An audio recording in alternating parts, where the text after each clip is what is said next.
Ring dips. For this one, you need a pair of workout rings. I would suggest that you have a box so you can step into the rings, so you can also get the rings higher up due to being able to straighten your legs at the bottom. Attach it to something sturdy. When you're doing ring dips, you want to be able to pull in the rings to your body as much as possible. And from there, you're gonna go down and then push back up.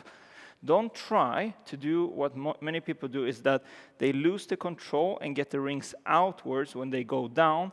That will make the exercise much, much harder.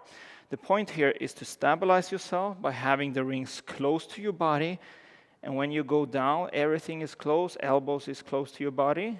You go to 90 degrees, and then you push back up.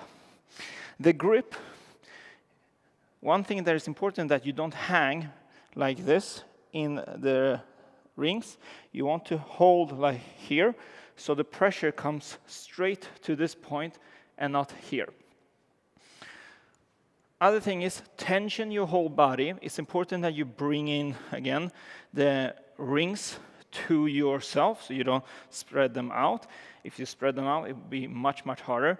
Then you go down, you tension, keep the rings close to yourself, and then push back up slowly and controlled. With time, you will be able to do this faster and faster. So let me show you a couple of reps.